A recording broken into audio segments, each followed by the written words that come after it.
자, 우리 이제 요 42장입니다. 자, 40장, 41장은 이 성전의 바깥쪽, 그리고 바깥들, 안뜰, 뜰을 중심으로 살폈는데요.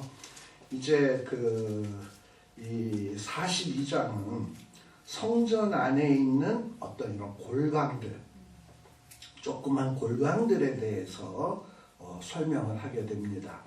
우리 아까 그 골방, 방 얘기하면서 제사장들이 수직하는 방이다라고 얘기했죠. 그 얘기가 조금 더 자세하게 나오는 데가 요 42장이다라고 생각하시면 돼요. 사실 이 성전 안에 있는 이 골방은 제사장들이 쉬는 장소이기도 하고, 좀 이렇게 이제 일하다 쉬는 장소이기도 하고, 또 때로는 이제 제사장들이 하나님 앞에 제사를 드리려면 예복으로 갈아입어야 되거든. 그래서 보통 옷을 갈아입는 장소이기도 하고요. 또 때로는 이제 하나님 앞에 제사를 지내다 보면 제물, 또 이 제물에 필요한 것들이 있어요. 뭐 부직갱이라든지, 뭐 분향단이라든지, 뭐 기타 등등 향품이라든지, 이런 어떤 제사에 들어가는 물품들이 많이 있단 말이지. 그러니까 그런 물품들을 보관해 놓는 장소이기도 하고, 그래서 이렇게 그야말로 다용도실이다라고 볼 수 있습니다. 자, 그래서 42장 1절에 보면 지금 성령 하나님이 에스겔을 데리고 북편 뜰로 가서 두 방을 보여준 거예요. 그래서 이 두 방을 보여주는데, 좀 우리 쭉 뛰어 넘어가서 나머지 뭐 이렇게 뭐 복잡한 거는 좀 빼고 보게 되면 13절에 보면 두 방이니까는 좌우 골방이겠죠. 13절. 그래서 북편, 남편에 있는 이런 골방은 다 무슨 방이다? 거룩한 방. 이 제사장들이 수직하는 방인데 이 방을 거룩한 방이다 라고 이야기하고 있어요. 그래서 제사장들이 여기서 뭐하냐, 하나님 앞에 바쳐지는 제물 가운데 뭐 예를 들면 화목제라든지 속죄 제물 같은 경우에는 이건 제사장들과 제사를 드린 사람이 먹을 수 있는 제사란 말이죠. 자, 그런데 이 먹을 수 있다고 해서 그런 제물을 아무데나 먹을 수 있냐, 바깥으로 갖고 나가서 먹을 수 있냐, 그건 안 돼. 이런 지성물은 바로 이 골방에서 먹도록 돼 있는 거예요.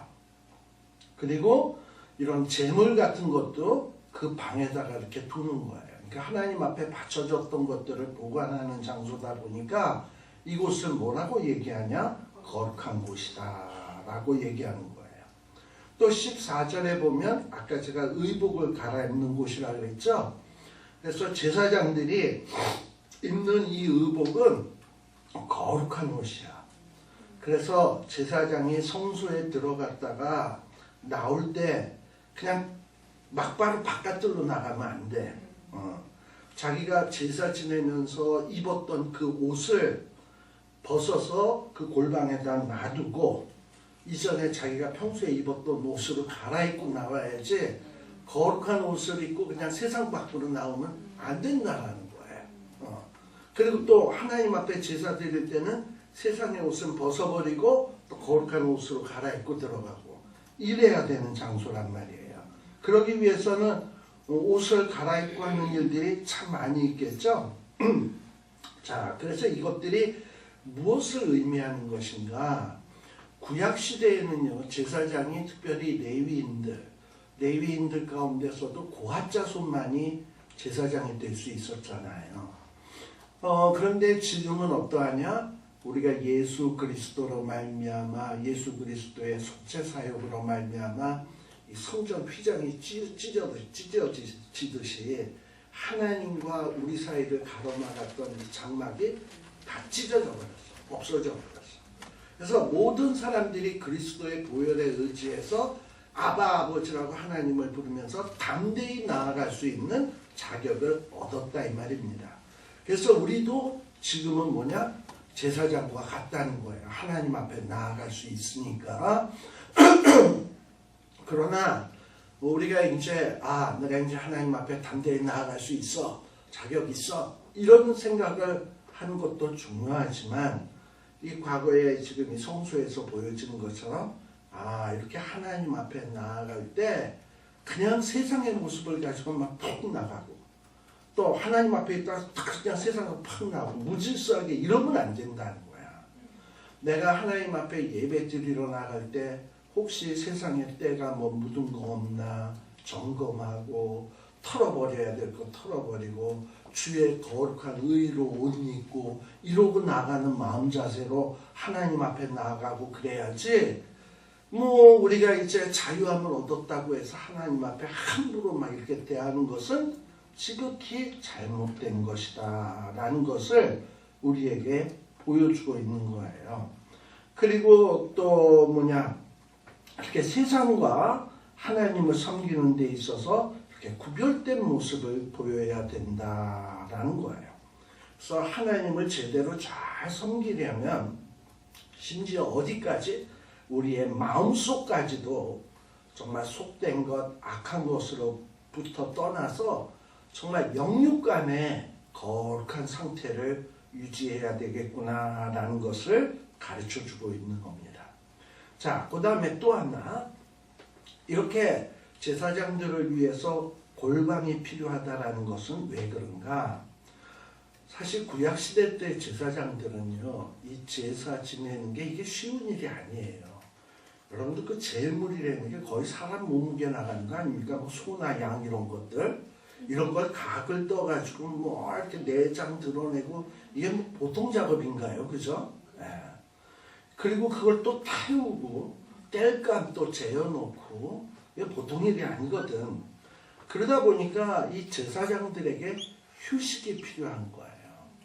그니 옛날에 그 솔로몬 때 1000번제 드리고 이랬을 땐 그야말로 제사장들이 죽을 지경이었을 거야 사실. 그죠? 저도 예전에 목회할 때도 물론 힘들었지만 제일 힘들었을 때가 언제냐면 한 2, 3년 전에 나성한인교회에 담임 목사님이 없어가지고 거기에서 그냥 뭐 주일 1, 2, 3부 지금 2부로 줄었죠? 제가 있을 땐 1, 2, 3부였어요. 1, 2, 3부 설교 다 해야지. 또 그 다음에 뭐 또 금요일 날 또 인도해야지. 토요일 날 새벽 인도해야지. 거기다가 특세, 뭐 부활절, 추수감사절, 또 일주일 또 특세야. 그것도 또 제가 해야지. 거기에다 또 저 신학교 강의하잖아. 역시 한 5군데 나갔거든. 또 거기에다가 토요일날 성경 공부 이거 해야지. 또 오렌지 카운티 성경 공부 있지. 죽는 줄 알았어요. 진짜. 그러니까 어떤 제사장들이 1000번째 솔로몬 때 뭐 이런 특별 제사 드리고 그러면 제사장도 죽는 줄 알 거야. 그죠? 그리고 또 뭐가 또 불편하냐 하면 너무 막 이렇게 육체적으로 힘들고 막 이것저것 시간에 딸리다 보니까 그 매번 설교 준비를 해야 되는데 이게 미흡한 거야. 그러니까 설교를 하면서도 막 속에서 화가 나는 거야. 이건 내가 더 잘 준비를 해야 되는데, 더 해야 되는데. 근데 그런 거 못하는 거에 대한 막 속상함도 있고, 그러니까 정말 짜증나고 힘들었어요, 솔직히. 자, 그런데 제사장들도 이렇게 제사 일을 하다 보면 굉장히 육체적으로도 피곤해지고 정신적으로도 피곤해진다 이 말이에요. 맨날 보는 게 피잖아. 그리고 탄 냄새, 몸에 배고, 얼마나 짜증나고 힘들겠습니까? 그래서 이 성전 안에다가 골방을 만들어서 제사장들이 잠시 쉴 수 있는 공간을 마련해 주라는 거예요. 자, 그러면 이것을 우리는 오늘날에는 어떻게 적용을 해야 되는가 라는 것은 이렇게 생각해 볼 수 있죠. 오늘날의 일반 성도들은 세상에서 직장 생활하고 그리고 주일날 또는 특별한 공예배 있는 때만 예배 출석을 하지만 어떤 교회에 풀타임으로 일하는 목사님, 전도사님 이런 분들은 교회를 위해서 풀타임으로 일을 하잖아. 물론 다른 분들도 풀타임으로 나가서 일하고 교회도 일도 하지만 뭐 그렇게 얘기하지만 어쨌든 이렇게 풀타임으로 교회 일만 하다가 보면 역시 정신적으로 육체적으로 피곤할 수 있거든요. 그래서 그분들이 여러 가지 피곤한 상태에서 예배를 집전한다든지 예배를 인도한다든지 그러다 보면 온전한 예배가 될 수 없어요. 그래서 우리는 지금 뭐 여기에는 골방을 준비해 놨습니다만 교회의 목사님들이 충분히 영적으로나 육적으로 쉴 수 있는 스페이스를 만들어 드리는 것. 그래서 그분들이 쉴 수 있는 시간적, 공간적 장소를 만들어줘서 충전이 되어가지고 우리가 함께 예배드릴 수 있는 이런 시스템으로 만들어 나가야 된다는 걸 보여주는 거예요. 그 다음에 또 제사에 필요한 것들을 그 안에다가 미리미리 넣어둬야 된다 그랬잖아요. 이 제사장들은 이 제사일에만 전념해야 되는데 갑자기 제사 드리는데 향품이 떨어졌네? 그럼 뭐 제사장이 입었던 거룩한 옷을 벗어버리고 바깥으로 나가서 향품 사갖고 또 들어와서 옷 갈아입고 막 이러다 보면 또 이 제사에 소홀해질 수가 있잖아요. 그러니까 이 골방을 만들어서 미리 이스라엘 백성들이 그 골방 안에다가 제사장이 제사 드리는 데 있어서 불편함이 없도록 또 제사 드리는 모든 재료들을 충분하게 넣어서 이 제사 드리다 뭐가 없지?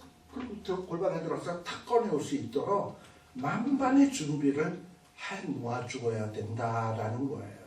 제사장이 바깥으로 세상을 돌아다니면서 향품 사고 또 소가 어느 놈이 좋은가 고르러 다니고 이럴 시간적 여유도 없거니만 또 그러기도 좀 번거롭고 그럼 그런 건 뭐냐? 이 성전에서 수종드는 일반 우리 성도들이 그런 것들을 다 이렇게 골방에다가 쟁여놔가지고 전혀 불편함이 없도록 해야 된다라는 거예요. 근데 이제 요즘 시대는 물론 이제 좀 큰 교회 같은 경우에는 교회 관리부, 뭐 교회 봉사부, 뭐 시설부, 큰 교회는 이런 것들이 다 있어요. 근데 조그만 교회는 어떠냐? 목사님이 담임 목사이면서 전도사님이면서 관리 집사이면서 또 청소부이면서 모든 걸 다 한다고. 그러다 보면 이 개척교회 하시는 목사님들이 많이 지치는 거예요. 그러니까 우리가 조그만 교회를 여러분들이 섬기는지 큰 교회를 섬기는지는 모르겠습니다만 섬기는 교회에서 목사님이 예배드리고 이러는데 뭐가 필요하지? 살피고 그리고 내가 그걸 해드리고 하는 이런 일들이 참 필요해요. 사실 지금 우리 여기 백원사님 계십니다만 제가 그때 나성 한인교회에 있을 때 주일날 일부 예배를 보려면 일찍 가야 되거든. 그럼 권사님 딱 와가지고 무슨 뭐 먹을 거 있으면 딱 해서 딱 갖다 주니까 너무 해피하더라고 사실. 그러니까 그런 어떤 세심한 것까지 사실 우리 성도들이 살피셔야 돼. 전도사님, 목사님 뭐 그런 거 보면. 근데 그런 작은 것 하나가 굉장히 힘이 나요. 목사로서는. 이렇게 이분이 이렇게 나를 해주시는구나. 이러고서는 굉장히 힘이 나고 이런데 바로 이렇게 거룩한 공동체에서 내가 무엇을 해야 될까 눈을 번쩍 뜨고 막 이렇게 살펴보고 하다 보면 그거를 다 하나님이 기억하셔. 우리가 했던 그 행동들을. 그래서 하나님이 여러 가지 측면에서 복을 주신다니까. 자, 그래 바로 그런 거를 지금 얘기하고 있는 겁니다. 자, 그 다음에 또 이렇게 또 제사장들이 이 성전을 유지하고 보존하고 이러려다 보면 또 여러 가지 비용 들어가는 것도 많이 필요해요. 그래서 이 일을 위해서 또 성도들이 또 이렇게 비용을 마련해서 물론 요즘은 헌금을 해서 교회 회계 하시는 분들이 예산을 짜가지고 딱딱딱딱 해서 처리를 합니다만 이런 식으로 어떤 교회의 유지 관리하는 데 지장이 없도록 성도들이 책임을 감당해야 된다 이 말입니다. 우리 성경에 잠깐 한번 봅시다. 어디를 보시냐 하면 느헤미야 한번 봅시다. 느헤미야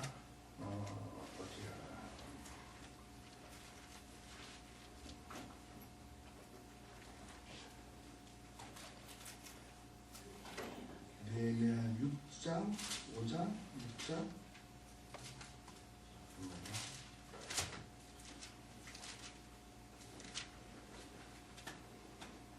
6장이네 6장.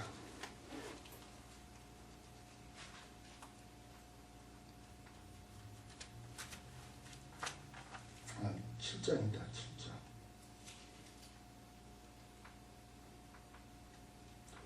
자 거기에 보게 되면 그 7장 71절에 보시게 되면요 뭐냐 거기 보면 어떤 족장 70절부터 봅시다.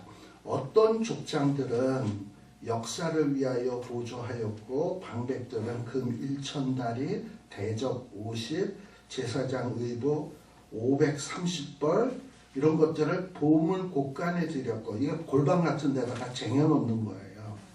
또 어떤 족장들은 금 2만 다리 은 2,200만에 역시 곳간에 드렸고 나머지 백성은 금 2만 다리 은 2천만에 제사장의 의복 67벌을 드렸고 이와 같이 이 느헤미야 때 성전 재건하고 성벽 재건하고 그리고 거룩한 하나님의 이 예배 드리는데 뭔가 이렇게 그 불편함이 없도록 성도들이 충분하게 이 곳간에다가 골방에다가 이 모든 것을 채워놨다 이 말이에요. 그래서 이런 마음들이 모여져서 공동체가 하나님 앞에 예배 드릴 때 그것을 하나님이 기뻐하시고 그리고 그러한 사람들이 드리는 예배를 받아주신다라는 거예요. 또 역시 또 뭐 또 해줘야 되냐? 우리 그 제사장은 풀타임으로 하나님의 일을 하는 사람들이기 때문에 때로는 뭔가 이렇게 가족 부양, 제사장들이 가족을 부양하는 일에 좀 이렇게 소홀해질 수가 있어요. 그럴 때 어떤 성도들이 어떤 제사장의 가족까지도 돌보는 이런 마음, 이런 것들이 필요하다라는 거예요. 왜 이런 게 왜 이렇게 중요하냐? 제사장이 지가 알아서 하지 이런 생각할지 모르지만 이 제사장이 예배의 중심 아닙니까? 근데 이 제사장이 여러 가지로 뭐 고민이 있다든지 불편함이 있다든지 그러면 제사 자체가 제대로 될 수가 없어. 또 제사 자체가 제대로 안 되면 고스란히 누구 손해냐? 그 제사에 드리는 모든 공동체가 손해를 입게 되는 거예요. 그래서 우리가 어떤 의식을 가져야 되냐?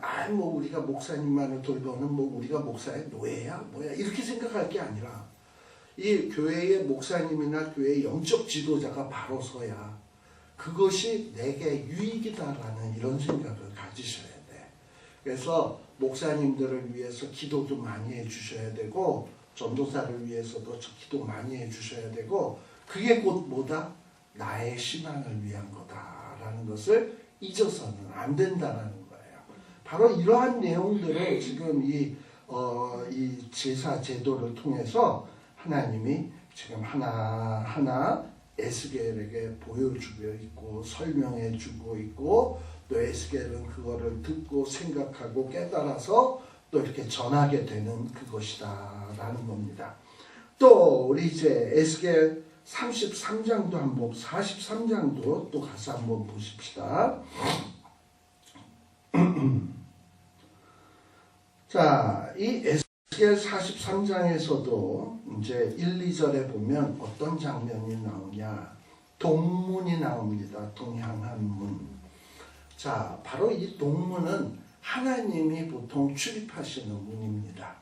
그래서 하나님이 성전에 임재하실 때도 동쪽에서부터 오신다라는 거예요. 그래서 1, 2절 말씀해 보면 하나님이 지금 이루어진 이상적인 성전에 임재하는 모습이 보여지고 있어요. 그래서 하나님의 영광이 동편에서부터 오는데 하나님의 음성이 맑은 물소리 같고 땅은 그 영광으로 빛난다 라는 겁니다.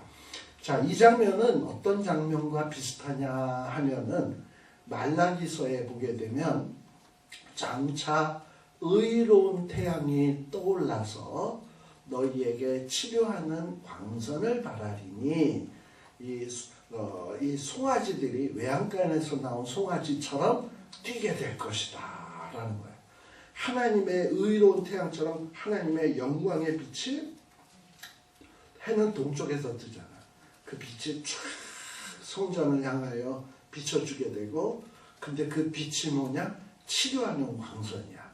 그래서 우리가 세상에서 이리 처이고 저리 치이고 그야말로 정신적으로 상처 입고 육체적으로 상처 입고 또 어떤 우리 감성은 메마르고 황폐화되고 이랬는데, 교회에 와서 다 하나님의 임재를 체험하면서 말씀을 통해서 기도를 통해서 찬양을 통해서 치료하는 광선을 쫙 받으면 우리가 갑자기 영적인 힘이 벌떡 솟아가지고 교회에서 나올 때는 외양간에서 나오는 송아지처럼 뛰는 어떤 이런 이미지의 모습이라 이 말이에요. 자, 이러면서 하나님의 성전은 역시 뭐냐? 하나님의 임재가 있어야 돼요. 하나님이 함께하지 않는 교회는 이건 안고 없는 찐빵이다 라는 겁니다.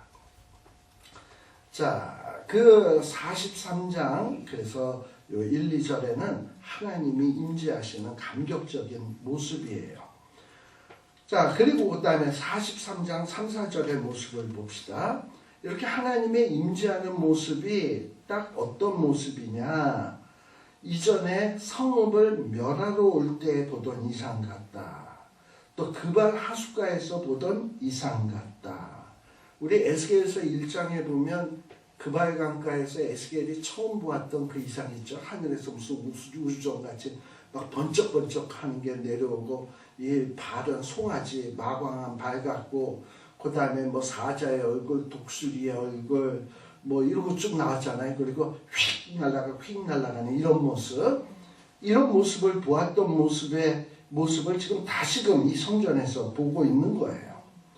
근데 이 모습은 바로 누구의 모습과도 같은 거냐 하면은 우리 그 성자 예수님의 모습하고도 비슷한 거예요.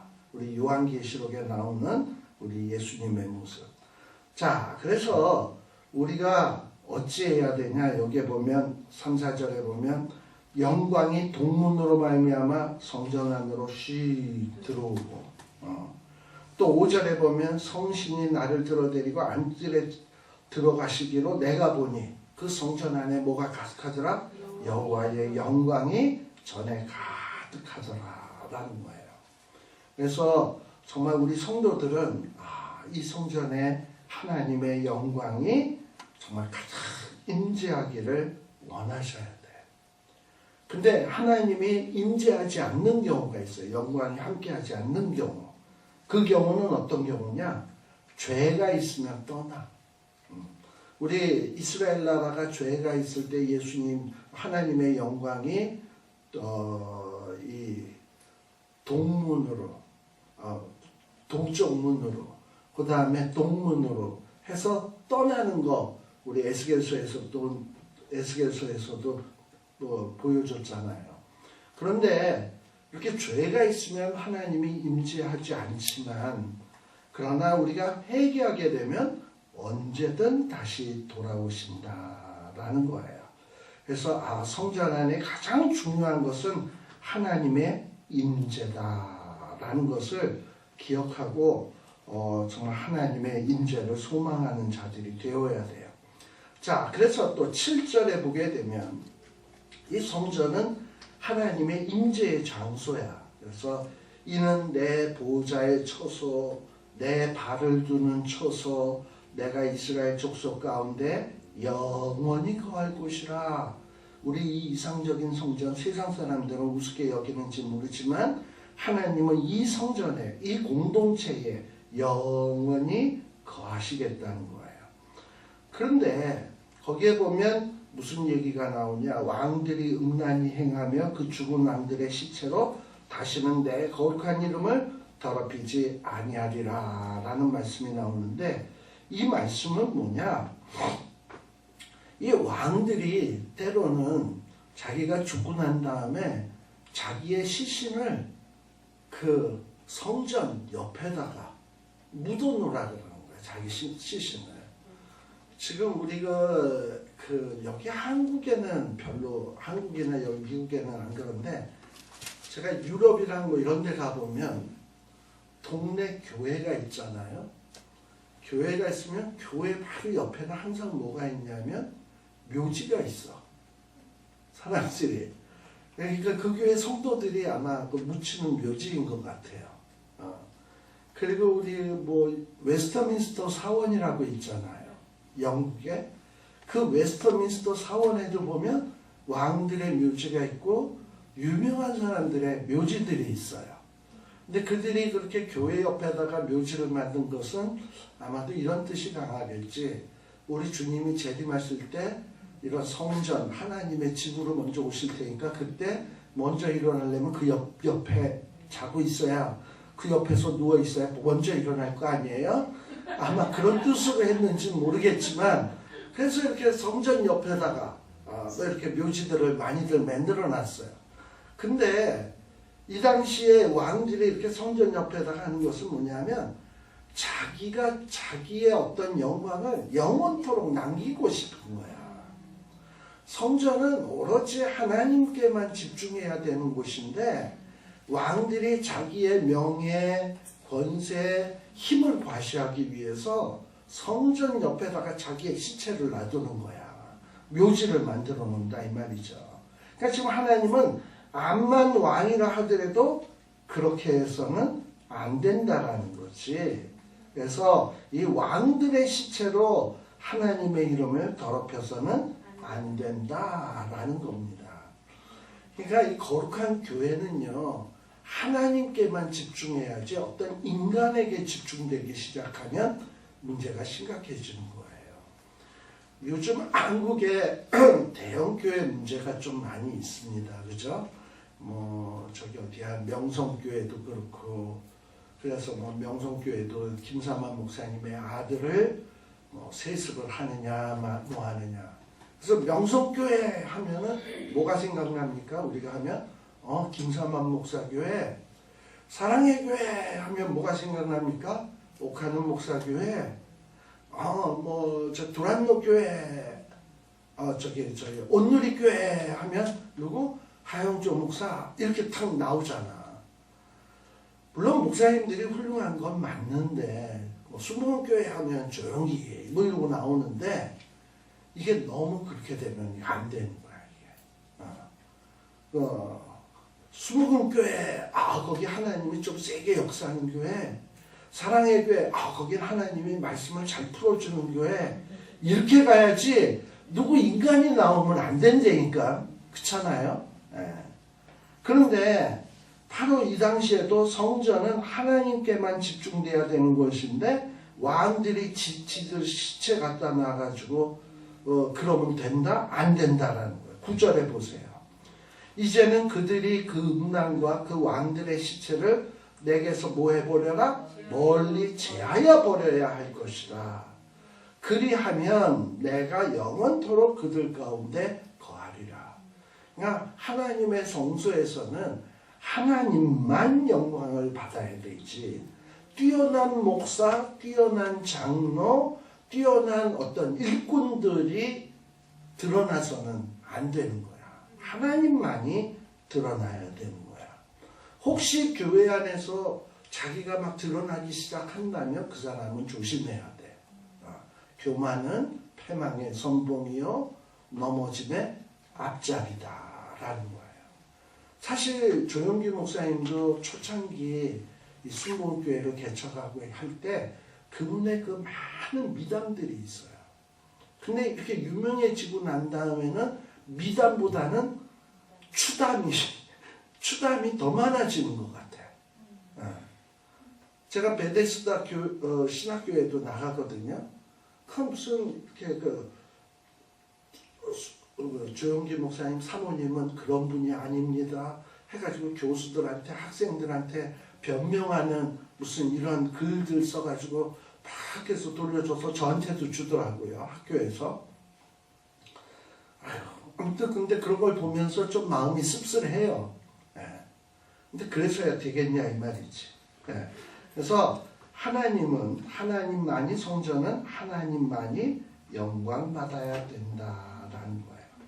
그리고 또 한 가지 여기에서 하나님은 뭐라 그러냐, 이상적인 성전을 보여주시면서 뭐라고 얘기하냐, 이는 내 보좌의 처소, 내 발을 두는 처소다. 그리고 내가 이스라엘 족속 가운데 이곳을 통해서 영원히 거하겠다라고 얘기를 했어요. 이렇게 하나님은요, 어떤 특정한 장소를 구별하셨어. 하나님이 거하실 곳으로. 제가 이 얘기를 왜 하느냐 하면, 간혹 신자들 가운데 그거 뭐 교회 꼭 나가야 돼? 하나님은 어디나 계시는데? 집에도 계시는데? 집에서 인터넷 보면서 예배드리면 안 돼? 뭐 이런 생각을 한다 이 말이죠. 그러면서 교회 가봐야 뭐 사람들 뭐 시시겁절한 사람들 모여가지고 그거 오히려 내가 거기 가서 상처나 입지, 그거 뭐 그 교회 꼭 다녀야 돼? 이러면서 교회 무용론, 무교회주의, 그리고 혼자서도 충분히 신앙생활을 할 수 있어, 이런 생각하는 사람들이 있어요. 근데 이런 사람들이 분명히 알아야 될 것은, 하나님은 어떤 분이시냐, 어떤 특별한 이 공동체를 마련하시고 그곳에 거하시기를 원하는 분이에요. 물론 하나님이 무소부재한 건 맞아, 어디나 다 계시는 건 맞는데, 예배를 받을 때라든지 하나님의 역사를 이룰 때는 하나님은 반드시 무엇을 통해서 하냐, 시시겁절한 공동체인 것 같지만 그 공동체를 통해서 일을 하고 싶어 해요. 그래서 우리를 그 공동체 안으로 부르시는 거야. 그래서 우리는 이 공동체 속에서 나 혼자만, 나만 신앙생활 잘하면 되지가 아니라 공동체의 한 부분이라는 걸 잊어서는 안 돼요. 이 군대에서 제가 처음에 이제 이 광주에서 제가 장교 훈련을 받았는데요. 그때는 일반 병사들 훈련 받는 거랑 똑같은 거 해. 근데 거기에 보면 이제 뭐가 있냐면 목봉체조라는 게 있습니다. 목봉체조라는 게 뭐냐면 커다란 전보산대 같은 거 있잖아요. 전보산대 그 나무 긴 거, 이거를 한 14명이 일렬로 서가지고 이 목봉 커다란 나무를 옆에다 메고 하나, 둘, 셋, 넷 이러면서 일로 들었다가 일로 내렸다가, 들었다가 일로 내렸다가, 뭐 아무것도 나오는 것도 없는데 그 일을 그냥 시켜요. 훈련으로. 뭐 팔근육 강해지라고 그러겠지. 근데 이제 앞에 든 사람, 뭐 그 다음에 2열, 3열 이렇게 해서 쭉 있을 거 아니야. 근데 그거 할 때 모두가 같이 힘을 써줘야 이게 모두가 편하지. 근데 그럴 때 꼭 어떤 놈은 살짝 힘주는 신용만 하고 힘 하나 더 주고 하나, 둘, 이런 놈이 있어, 이런 얌체가. 그런 얌체들이 있다니까요, 그거를. 다 같이 이렇게 해줘야 되는데. 근데 안 그러면 이게 몇몇 사람들이 얼마나 힘이 들겠어요. 그것처럼 이거 공동으로 모두가 같이 힘을 같이 해야 될 일에 자기는 흉내만 내는 사람이 있다니까. 그러면 안 돼. 그래서 이 교회 공동체 안에서는 내가 어떻게 이 공동체에서 내 일부분의 힘을 내가 발휘할 것인가, 얼마나 내가 보탬이 될 것인가, 이런 생각을 해야지. 그냥 난 교회 필요 없어, 나 혼자서도 신앙생활 할 수 있어, 난 저자의 도움도 안 받을 거고 돕지도 않을 거야, 난 그냥 나 홀로 살 거야, 이거 하나님이 기뻐하는 거 아니다 이 말입니다. 그래서 우리 하나님께서 이렇게 교회 공동체로 부르셨다라는 거, 그러기 위해서는 우리에게 어떤 책임이 있다라는 거, 이런 것들을 꼭 기억을 하셔야 돼요. 그래서 우리의 항상 책임이 있다라는 것을 기억을 해야 된다라는 겁니다. 자, 좀 또 뛰어넘어가서 어디를 보냐, 11절 말씀도 한번 봅시다. 거기서 보면 만일 그들이 자기 행한 일을 부끄러워하거든. 자, 이제 사람들이 뭔가 율법을 지키고 순종하고 그리고 하나님의 말씀을 지키고 살아야 되는데 그렇게 살지를 못했어요. 그래서 뭔가 하나님의 징계를 받았단 말이에요. 그리고서는 자기가 행한 일이 잘못됐구나 부끄러워하거든 성전에서 이제 보여주는 이런 식양, 제도, 출입하는 것을 잘 출입하는 그런 모든 모양들을 잘 보라는 거야. 그 형상들을 잘 보면서 이게 무슨 뜻일까? 그리고 이 성전의 이런 이상적인 그 교회의 형태에 대한 규례, 법도, 율례가 이게 무슨 뜻일까? 이거를 뭐 해야 돼? 알아야 돼. 그래서 여기서도 단어가 뭐가 나오냐면 형상을 보고 그 다음에 율례는 어떻게 하고? 알고 그리고 그 다음에 그 규례를 뭐 해야 된다? 끝에 지켜 행해야 된다라는 거예요. 지금 하나님이 이 성전 안에 일어나는 모든 식양, 모양 이런 것들을 보여주는 것은 보고 끝내라 라는 게 아니야. 보고 이게 무슨 뜻이지? 알고 그리고 알면 이런 걸 원하시는구나. 지켜 행하라는 거예요. 그래서 우리 앞에서도 얘기했듯이 우리를 공동체로 부르셨다. 그리고 우리가 성전의 일부분들이구나. 그렇다면 이게 무슨 뜻일까? 이걸 알고 그리고 깨달았다면 지켜 행해야 된다는 거예요. 그래서 또 우리가 그 마태복음 28장에도 나오잖아요. 주님이 승천하시면서 제자들에게 마지막 하시는 말씀이 너희는 가서 모든 족속으로 제자를 삼아 내가 너희에게 가르쳐 분부한 모든 말씀을 가르쳐 지키게 하라. 내가 세상 끝날까지 너희와 함께 하겠다. 그래서 우리는 끊임없이 보고 아는 일에 힘써야 되고요.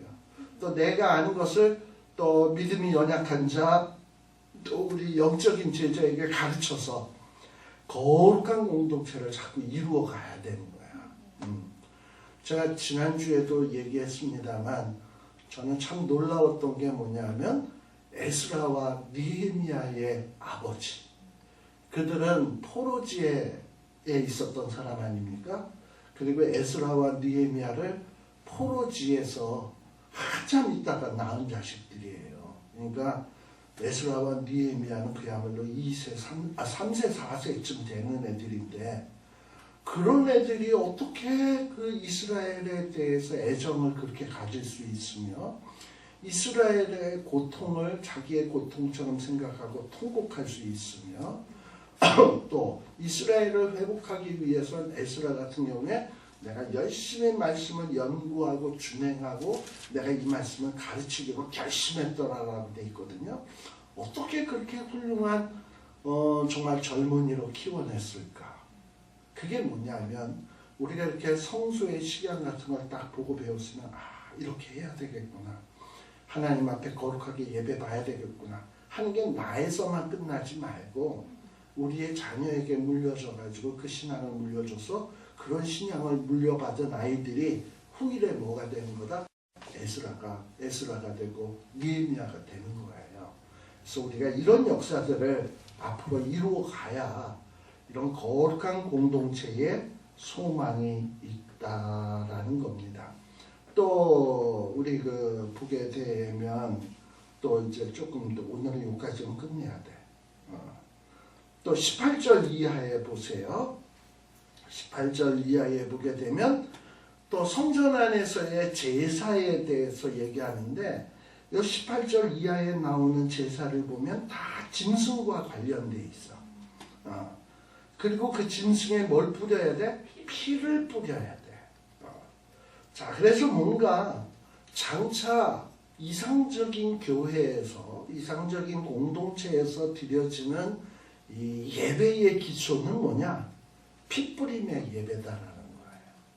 지금은 우리가 이렇게 소나 양이나 염소 같은 짐승을 잡아 드리지는 않지만 우리가 드리는 예물은 누구냐? 우리 예수 그리스도께서 하나님과 우리 사이에 뭐가 되셨도다? 화목 제물. 예수님이 피 흘림으로써 하나님과 나 사이를 화목케 하는 화목 제물이 되어 주셨거든요. 그래서 우리가 지금은 나아갈 때 우리는 제물 없이 나아가는 게 아니야. 예수님을 의지해서 나아가는 거야. 예수님의 화목 제물을 의지해서.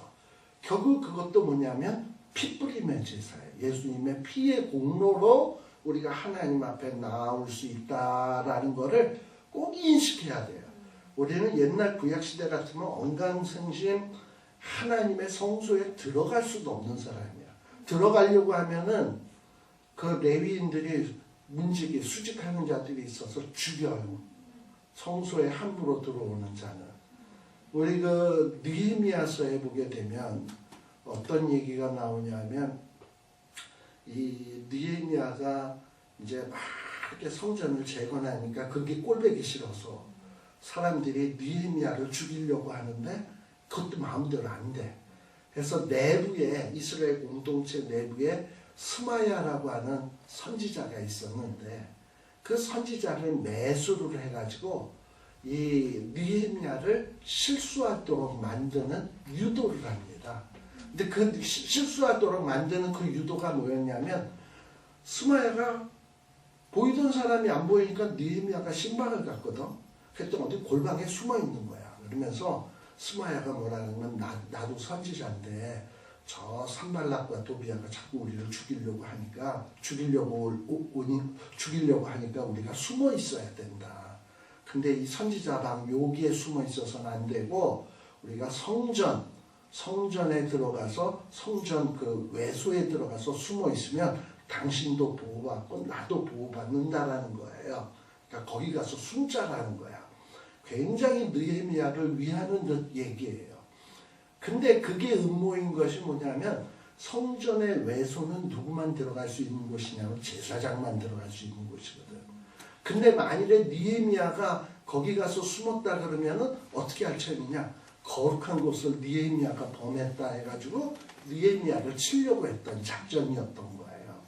이만큼 성전이라고 하는 곳은 아무나 들락거릴 수 있는 장소가 아니에요. 그러니 우리가 구약시대 같으면 성소 근처도 못 가. 근데 지금은 어떻게 이렇게 감히 갈 수 있게 되었냐? 예수 그리스도께서 우리를 위해서 피 뿌려주셨기 때문에 담대하게 하나님 앞에 나아갈 수 있었던 거예요. 그래서 하나님 앞에 나아가면서 주여, 주의 보혈의 공로로 내가 이 성전에 와서 예배 드릴 수 있습니다. 감격하는 마음으로 성전에 나와야 된다라는 거예요.